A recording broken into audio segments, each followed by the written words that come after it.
할렐루야. 근데 우리가 계속 이 구약의 성전 공사에서부터 시작을 해서요, 이 진정한 예배자의 모습이란 무엇인가?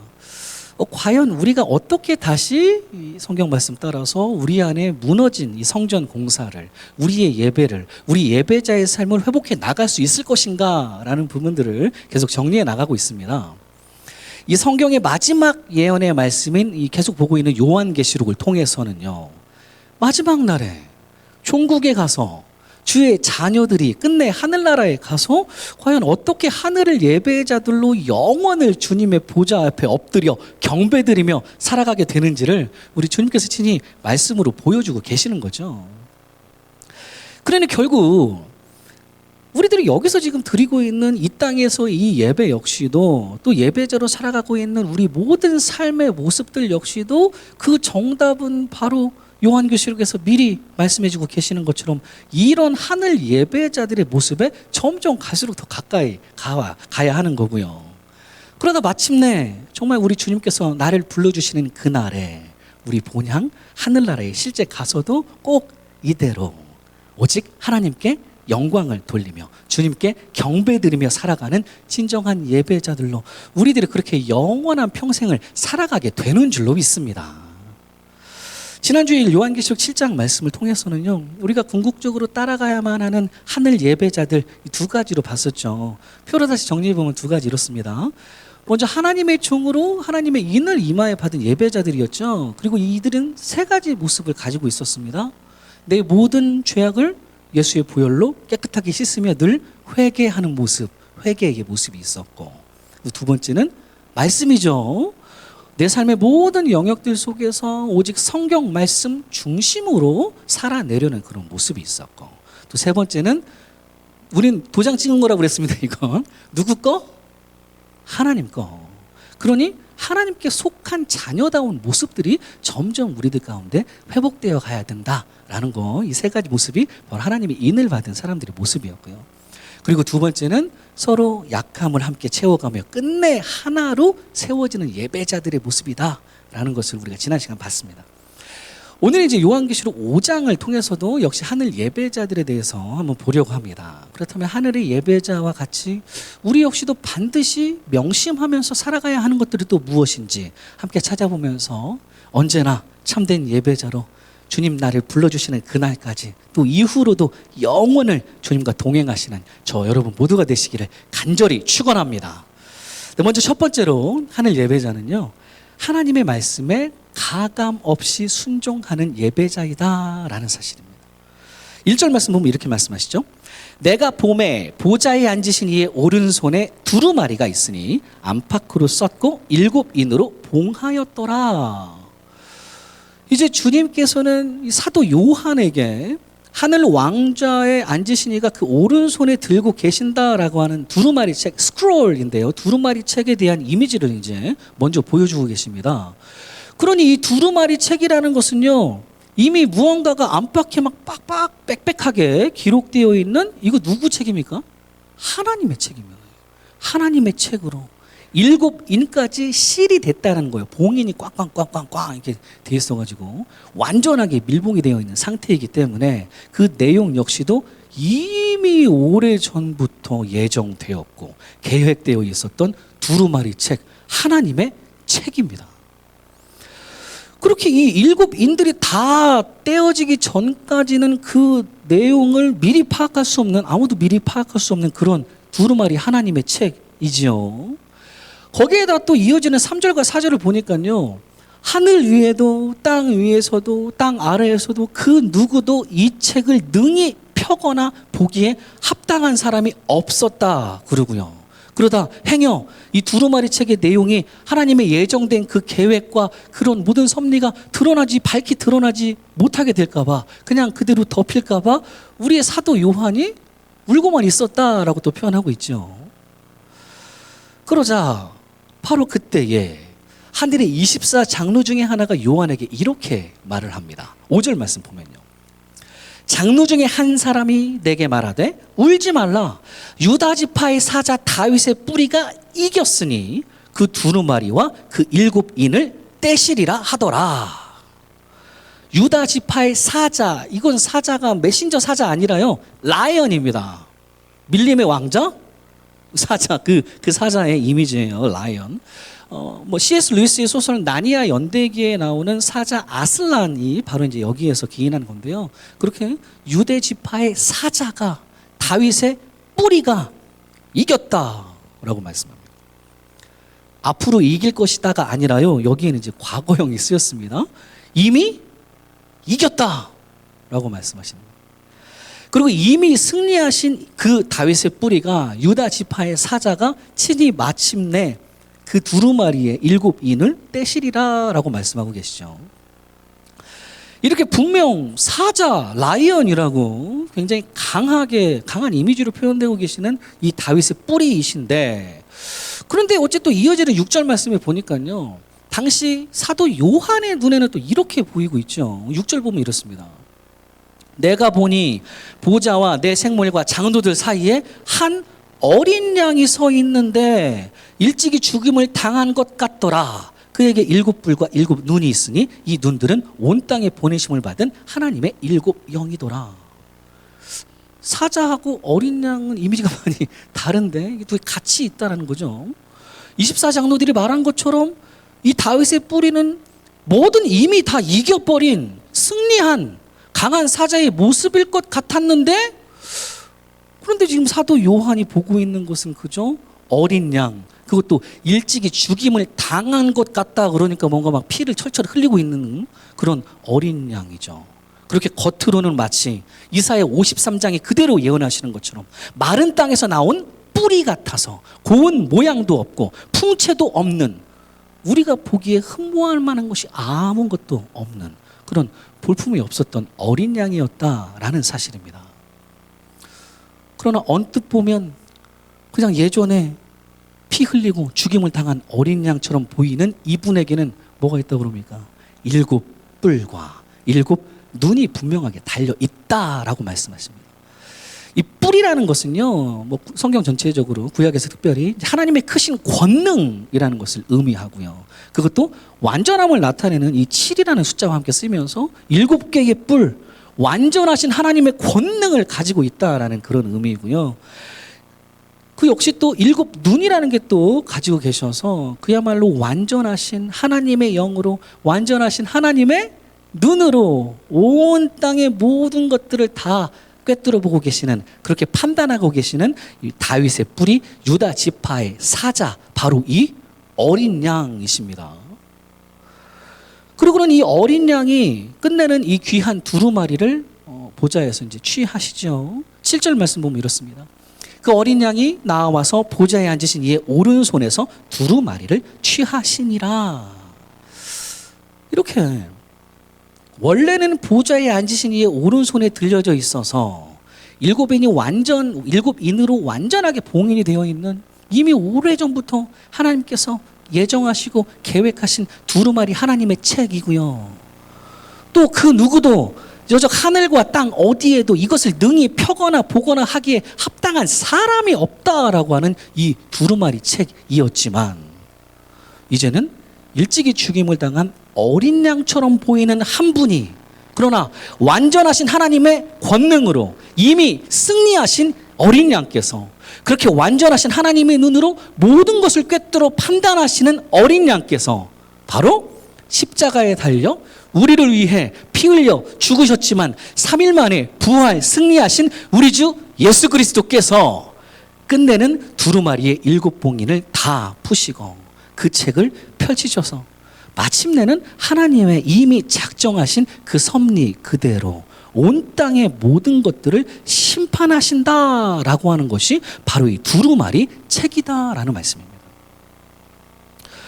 그러니 그 안에 쓰여져 있는, 빽빽하게 쓰여져 있다는 그 책의 내용이 무엇인지 우리들이 지금 알 수는 없어도 적어도 이 두루마리 책을 가지고 계시는 우리 예수님께서 마침내 온 땅을, 우리들을 심판하실 때가 점점 가까이 온다라는 사실을 우리는 잘 알고 있죠. 그리고 그날이 오면 누군가에게는 이 두루마리 하나님의 책이 분명 영원한 생명을 가져다 두는 생명책으로 다가올 것이고요. 그러나 반면 누군가에게는 이 두루마리 책이 영원한 죽음으로 그냥 이끌어 가버리는 죽음의 책으로 여겨질 것이 분명한 사실이다라는 말씀입니다. 이렇게 이미 오래전부터 하나님께서 예정하시고 계획하신 이 두루마리 책 앞에서 또 길이요 진리요 생명이신 우리 예수님만이 여실 수가 있으신 이 두루마리 책 앞에서 과연 누가 하나님의 생명책에 기록되었는가 라고 하는 이 문제는요, 우리가 지난 시간에도 살펴봤던 것처럼 과연 누가 끝내 하나님의 인을 이마에 받게 되는가 라고 하는 문제와 똑같습니다. 이거 누구만 하실 수 있는 문제입니까? 우리가 뭘 한다고 되는 게 아니라, 그것은 결코 우리들에게 달려있는 문제가 아니라요. 그럴 수가 없고요. 오로지 모든 것들을 주관하시는 하나님, 시간과 공간까지도 초월하시는 우리 하나님 아버지만의 전적인 은혜이자 주님의 섭리인 줄로 믿습니다. 그러면서도 성경에 보면 우리가 지난 시간에 봤던 것처럼 분명 어떤 모습이 과연 하나님의 인을 이마에 받게 되는 예배자들 가운데 점점 드러나는 모습들인지 또한도 계속 말씀해 주시면서요, 그렇게 말씀을 통해서 우리들의 방향성을 정말 언약의 자녀라면 어떤 방향으로 나아가야 되는가를 계속 보여주고 계시는 겁니다. 지난주에 봤던 것처럼 하나님의 인을 이마에 받게 되는 사람들의 모습이 뭐였습니까? 첫 번째, 회개라는 모습이 있었고요. 그러니 만약에 회개라는 게 우리 안에 점점 사라져 있다면 이거는 잘못된 방향으로 가는 거기 때문에 회개가 계속 우리 안에 이루어져야 됩니다.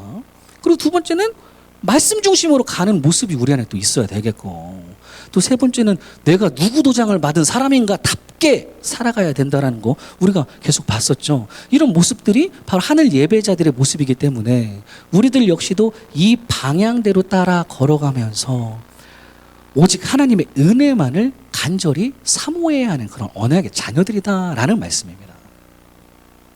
마찬가지로 이 요한계시록에서는요, 그렇다면 과연 어떤 모습이 하나님의 생명책에 기록되는 사람인가?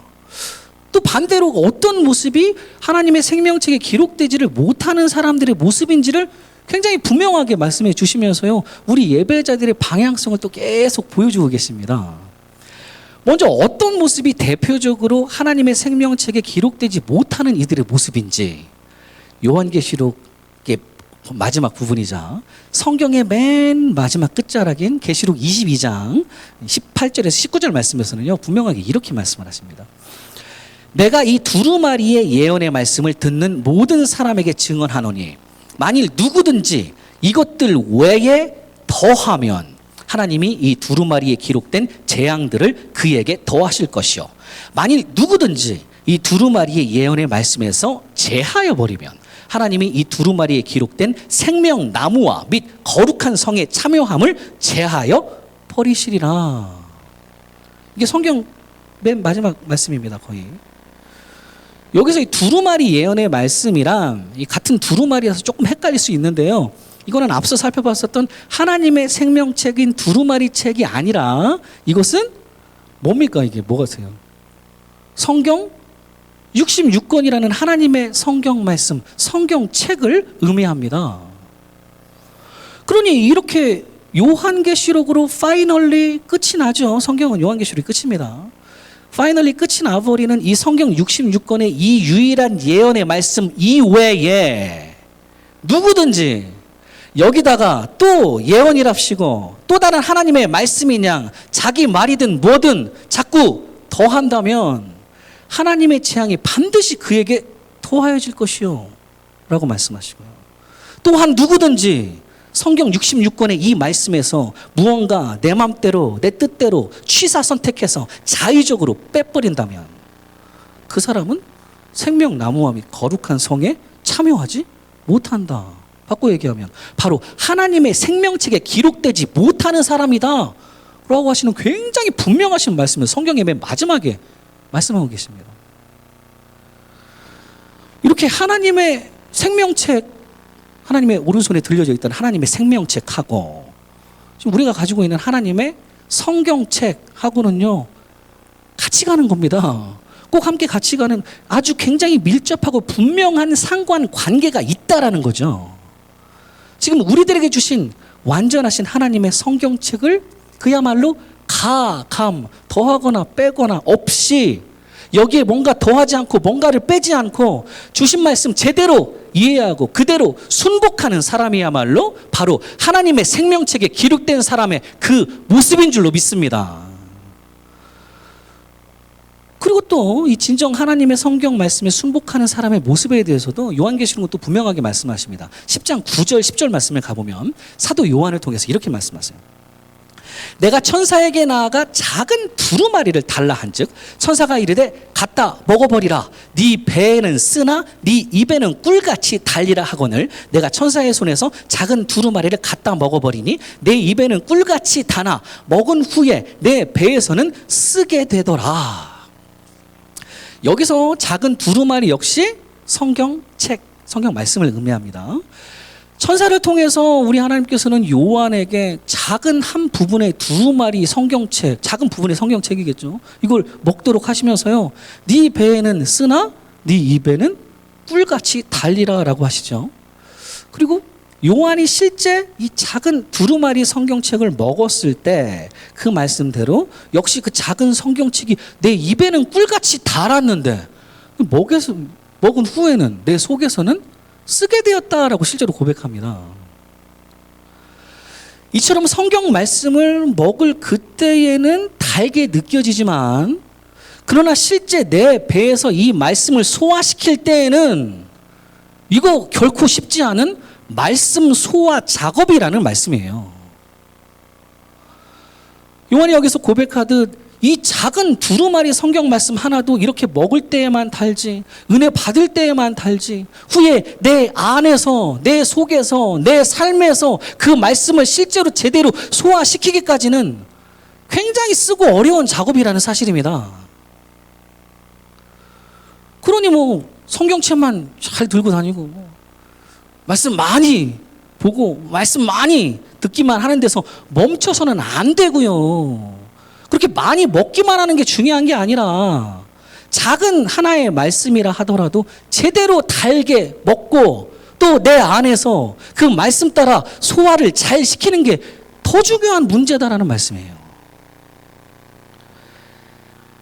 이 말씀 소화 작업이라는 게 굉장히 속이 쓰리고 아리고 어려운 작업이 맞지만 그럼에도 불구하고 이 작은 성경, 작은 하나의 성경 말씀이라 하더라도 달고 오묘한 이 말씀 그대로 아까도 우리 찬양했잖아요. 아름답고 귀한 말씀 생명샘미로다.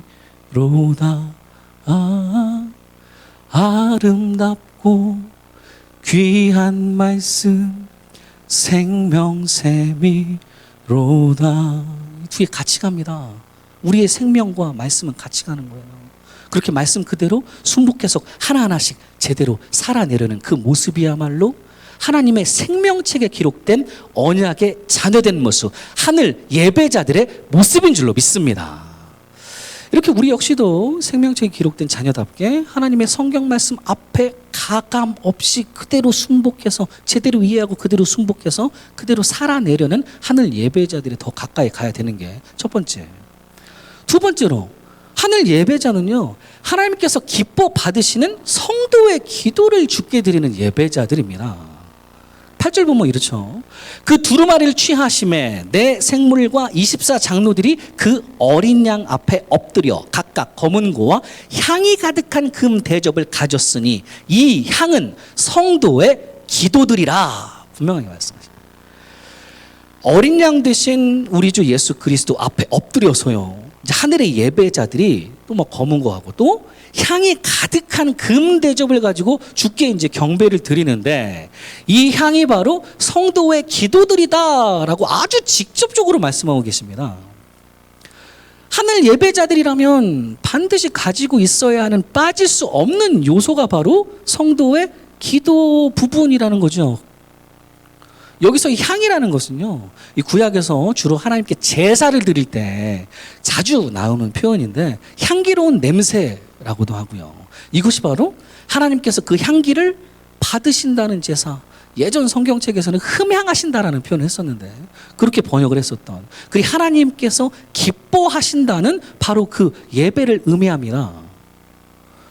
노아가 홍수 후에 방주에서 나와서 제일 먼저 하나님께 제사를 드리죠. 그랬을 때 여호와께서 그 향기를 받으셨다라고 하는 표현이 나오는데요, 그와 같이 하나님께서 기뻐 받으시는, 하나님께서 원하시는 모습이 바로 오늘 본문에서는 금 대접 가득하게 차 있다는 그 향기, 바로 성도의 기도들이라는 말씀입니다. 여기서 성도도 복수이고요, 기도도 복수입니다. 그러니 어느 한 사람의 영빨 센 사람의 기도 하나가 아니라 우리 모두의 기도들이 합쳐져서 올라갔을 때 하나님께서 기뻐하신다는 얘기죠.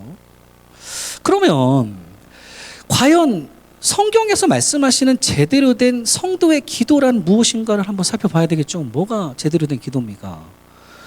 먼저 우리가 특별히 주의해야 되는 기도에 대한 잘못된 이해들이 좀 있습니다. 그리고 좀 정리해야 될 필요가 있는데요, 이 표로 보면 두 가지의 극단을 우리는 반드시 주의해야 합니다. 첫 번째 극단, 내가 기도하면 다 돼. 기도하면 다 돼. 이거 아니에요. 이거 아니고, 두 번째는 뭡니까? 내가 기도해서 뭔 소용이야. 하나님 다 하시는데 안 해도 돼. 이런 거. 굉장히 두 양쪽의 극단인데요, 이거는 이것도 왜곡된 거고 저것도 잘못된 겁니다. 절대 두 개는 따라가면 안 된다고 제가 써놓은 거예요. X 잘 써놨네. X 아니에요, 이거는. 먼저 내가 기도하면 다 돼 이라고 하는 이 마인드는요, 이대로 두면 뭘로 흘러간다고요? 영적인 교만으로 흘러갑니다. 영적인 교만으로 그냥 흘러갈 수밖에 없는, 기도에 대한 아주 극단적인 왜곡된, 제일 잘못된 겁니다. 기도는 내 마음대로 골라 나오는 vending 머신 아닙니다. 굉장히 오해들을 하고 계시는데, 뭐 내가 해달라고 이렇게 다 되는 알라딘의 그 진이죠. 램프 부비면 뭐든 다 들어주는, 아니에요, 절대. 콜라 누른다고 콜라 안 나옵니다. 말씀드리는데, 콜라 누른다고 콜라 안 나와요. 무슨 이상한 마법이나 이상한 주문 같은 알아들을 수 없는 말을 중얼거리고 아이처럼 마냥 떼쓰고 고함치면서 그렇게 뭔가를 내 뜻대로 이뤄내고 쟁취하려는 게 기도 절대 아닙니다. 기도는 그렇게 나 중심으로 뭔가가 돌아가는 거, 그렇게 생각하면 안 되고요. 그거 기도 아니라 오직 하나님 아버지 중심으로 하나님의 뜻대로 이 모든 것들이 돌아간다라고 하는 사실을 먼저 인정하면서 겸손히 나의 간구를 하나님 앞에 그야말로 요청해 드리는 것이 바로 우리들의 기도, 성도들의 올바른 기도입니다. 우리 예수님의 기도를 봐도 알죠. 예수님께서도 겟세마네 동산에서 마지막으로 기도하실 때 만일 할만하시거든 이 잔을 내게서 지나가게 하옵소서라고 하나님께 기도드렸지만 우리 하나님 그 기도 어떻게 하셨습니까? 안 들으셨습니다. 하나님의 광대하신 뜻 안에서 그 기도는 들어주면 안 되는 기도인 거예요. 그러니 예수님의 기도도 우리 하나님께서 들어주시지 않으셨으니 내가 기도한다고 다 된다? 그만큼 영적 교만이 있는 게 아닙니다. 절대 하면 안 되는 거예요. 이렇게 오직 우리 하나님께서 보시기에 가장 선하시고 옳으신 그분의 뜻에 따라서만 신실하신 주께서 내 기도를 들어주실 수도 있고 안 들어주실 수도 있고 또 잠깐 기다리라고 말씀해 주실 수도 있으신 그런 기도, 꼭 우리 예수님의 마지막 기도처럼 나의 원대로 아니라요 하나님, 결국에는 주님의 원대로, 아버지의 원대로 하시는, 반드시 하나님 주권 중심으로 드려야 하는 우리 성도들의 기도가 되어야 한다라는 말씀입니다.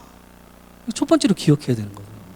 그러면 이렇게만 얘기하다 보면, 그러면 이제 또 한쪽의 극단에서는 또 이어지는 잘못된 마인드가 이거죠. 아니 그러면 내가 기도하면 뭐해? 뭔 소용이야? 어차피 하나님 다 해주실 건데 라고 하는 또 기도에 대한 잘못된 왜곡이 또 하나 있죠. 이런 거를 가리켜서 기도할 필요가 없다라고 하는 기도 무용론자들이라고 얘기를 합니다. 이런 사람들을 가리켜서. 이런 기도 무용론자들에게 앞서도 제가 말씀드렸던 C.S. 루이스라고 하는 이 신학자는요, 이렇게 얘기를 해요. 그렇다면 당신은 손을 왜 씻는가? 깨끗한 손이 하나님의 뜻이라면 당신이 씻지 않아도 어차피 깨끗하게 될 거니까 앞으로 계속 손 씻지 말고 살아가라. 이렇게 반문을 그 사람들에게 합니다. 저는 조금 더 나아가서요, 기도 무용론자들에게 이렇게 얘기하고 싶어요. 그럼 숨은 왜 쉬고 살아가는가? 당신이 사는 게 하나님의 뜻이라면 숨을 안 쉬어도 살 거니까 앞으로 계속 숨 쉬고 살아가지 말아라 라고 이제 반문하고 싶습니다.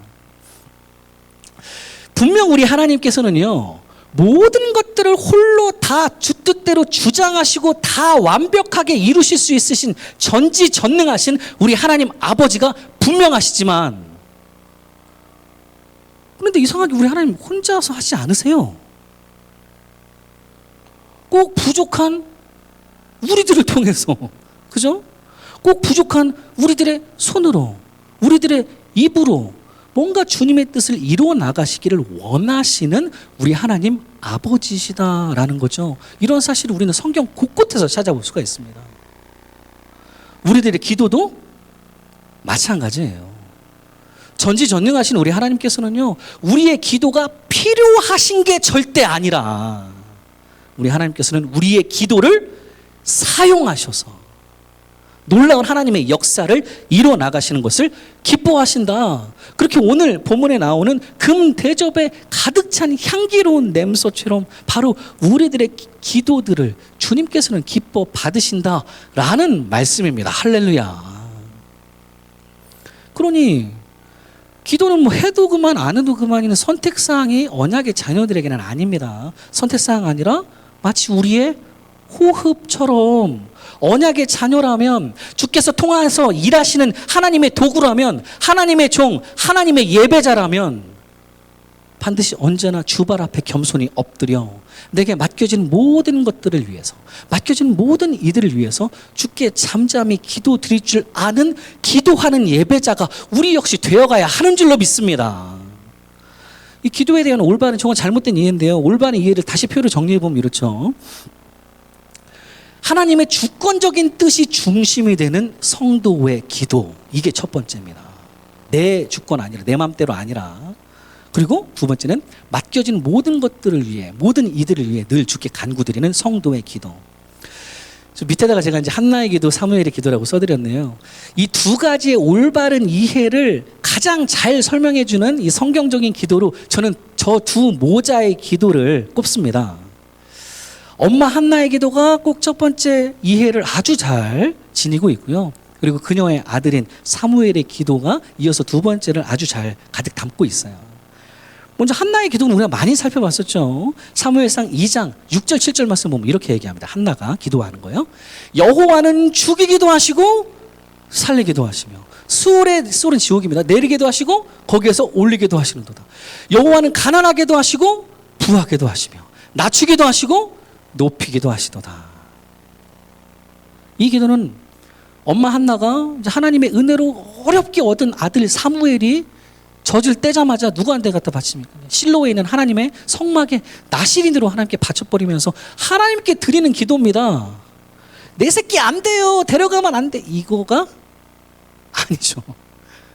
그런 기도는 찾아볼 수가 없습니다. 한나에게 결국 내 뜻대로 이루어달라는 기도가 아니라 모든 문제의 중심은 하나님이시기에 오직 만물의 주관자 우리 하나님밖에는 없으십니다 라고 하는 하나님 주권적인 뜻만이 중심되고 있는 엄마 한나의 기도죠. 이 기도에, 이게 한나의 기도가 이렇다면 아들 사무엘의 기도가 또 나중에는 이렇게 흘러갑니다. 사무엘상 2장 6절 12장인데 12장 23절인데요. 하여튼 제가 읽어보면 이래요. 나는 너희를 위하여 기도하기를 쉬는 죄를 여호와 앞에 결단코 범하지 아니하고 선하고 의로운 길을 너희에게 가르칠 것인즉. 이거는 마지막 사사죠. 사무엘이 이스라엘 백성들에게 그들의 리더로서 전하고 있는 거의 이제 오피셜리 마지막 말씀입니다. 맡겨진 모든 이들을 위해서 기도하기를 쉬는 거를 죄라고 지금 사무엘은 판단을 하고 있고요. 그렇게 그들을 위해서 늘 주님 앞에 겸손히 엎드려 간구드리며 묵묵하게 살아간다라고 하는 리더 사무엘의 기도입니다. 뭐 엄마 한나의 기도도 그렇고요. 아들 사무엘의 기도도 그렇고 우리들의 기도가 딱 이 두 가지의 이 두 모자의 마인드를 제대로 기억했으면 좋겠습니다. 이 둘을 제대로 가지고 하나님 앞에 기도드릴 때는 하나님의 주권적인 뜻이 중심되는 기도로, 그리고 동시에 내게 맡겨지는 모든 것들, 모든 이들, 우리의 자녀들을 위해서 늘 주님 앞에 엎드려 기도로 나아갈 줄 알 때 우리 하나님 아버지께서는 마치 금대접에 가득 찬 향기로운 냄새처럼 우리들의 기도들을 기뻐 받으시고 우리를 사용하셔서 놀라운 하나님의 역사를 이뤄 나가실 줄로 확신합니다. 이제 기도, 두 번째가 기도라는 부분이에요. 첫 번째 말씀, 두 번째 기도, 한 가지 뭐 볼까요? 찬양이 있겠죠. 우리 말씀과 기도와 찬양으로 가는 사람들이니까. 세 번째로 하늘의 예배자는요, 오직 하나님의 영광을 새 노래로 찬양하는 예배자라는 사실입니다. 9절 말씀 보면 이렇게 얘기하죠. 그들이 새 노래를 불러 이르되 두루마리를 가지시고 그 임봉을 떼기에 합당하시도다. 일찍이 죽임을 당하사 각 족속과 방언과 백성과 나라 가운데서 사람들을 피로 사서 하나님께 드리시고. 저기 보면 지금 하늘의 예배자들이 우리 주님을 어떻게 찬양하고 있습니까? 새 노래를 불러서 찬양한다라고 표현하고 있습니다. 여기서 이 새 노래를 부른다라는 것은요, 이전에 내가 즐겨 부르면서 살아왔던 나의 옛 노래가 아니라 이제는 새로운 노래로 주님만을 찬송하며 살아간다라는 의미를 담고 있습니다. 이사야 43장 18절에서 21절 말씀에서 우리 하나님께서 친히 말씀하시는 바로 이 찬양입니다. 너희는 이전 일을 기억하지 말며 옛날 일을 생각하지 말라. 보라, 내가 새 일을 행하리니 이제 나타낼 것이라. 이 백성은 내가 나를 위하여 지었나니 나를 찬송하게 하려 함이니라. 이게 새 노래입니다. 이전 일을 기억하는, 나의 옛날 일을 기억하며 그거 즐겨 부르던 나의 옛 노래, 내가 막 드러나는 그런 나의 옛 노래가 아니라요. 이제는 우리 하나님께서 친히 행하실 새 일을 기대하고 소망하면서 주님만을 찬송하는, 지음받은 그대로 주님께만 영광 돌리며 찬송 드리는 그런 새 노래입니다. 그러면서 이어지는 오늘 본문 11절 말씀을 보니까요, 찬양 중에 또 이런 표현이 나옵니다. 전화 왔네요. 내가 또 보고 들음에 보좌와 생물들과 장로들을 둘러선 많은 천사의 음성이 있으니 그 수가 만만이요 천천이라. 하나님의 천사들, 하나님의 군대가 지금 만만이요 천천이라 라고 이제 말씀하는 거예요. 이 표현은 사실 구약에서 먼저 나왔던 표현입니다. 구약의 시편 68편에서 다윗이 하나님을 찬양했었던 바로 그 똑같은 표현입니다. 시편 68편 17절 보면 다윗이 이렇게 노래해요. 하나님의 병거는 천천히요 만만이라. 주께서 그 중에 계심이 시내산 성소에 계심 같도다. 이게 우리말로는 천천히 먼저 나오고 뒤에 만만이 나왔는데요. 사실 이제 히브리어 원어로 보면 오늘 보면 11절과 똑같이 하나님의 병거는 만만이요 천천이다라는 표현이 똑같습니다. 이렇게 뭐 천천히요 만만, 뭐 만만이요 천천 뭐 하는 이런 노래, 우리가 사실 이 전에도 시편 앞에서도 많이 들어봤었던 익숙한 노래인데요. 이게 바로 사울 왕과 다윗을 서로 비교해서 그때 당시 이스라엘 여인들이 노래했던 내용과 굉장히 흡사합니다. 사무엘상 18장 6절 7절 제가 읽어보면 이래요. 무리가 돌아올 때 곧 다윗이 블레셋 사람을 죽이고 돌아올 때에 여인들이 이스라엘 모든 성읍에서 나와서 노래하며 춤추며 소고와 경쇠를 가지고 왕 사울을 환영하는데 여인들이 뛰놀며 노래하여 이르되 사울이 죽인 자는 천천히요 다윗은 만만히로다 한지라. 이렇게 노래를 합니다. 블레셋과의 그 전투에서 이기고 이제 승리하고 돌아온 다윗과 이제 사울 왕을 그 당시 이제 여인들이 환호하면서 노래 불렀다는 것이 바로 사울이 죽인 자는 천천히고 다윗이 죽인 자는 만만이다. 뭐 이렇게 다윗이 죽인 자가 훨씬 많다. 뭐 이런 뜻이죠. 결국 이것 때문에 결국 사울이 이제 다윗을 시기 질투하게 되는 어떤 트리거 역할을 하게 되는 겁니다.